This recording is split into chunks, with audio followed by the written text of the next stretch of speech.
సదా నిలుచు నీ ఆలోచనలు, మారిపోవు నీ సంకల్పములు, స్థిరమైనవి నీ కార్యములు, సుస్థిరతను కలిగించును.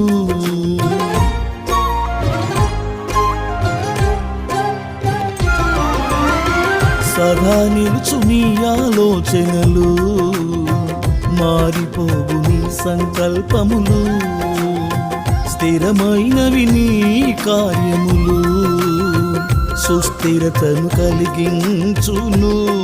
నీ బసలో భాగస్వామిగా నన్ను చేర్చి సదా నడిపించుము నీ సంకల్పముతో. నీ బసలో భాగస్వామిగా నన్ను చేర్చి సదా నడిపించుము నీ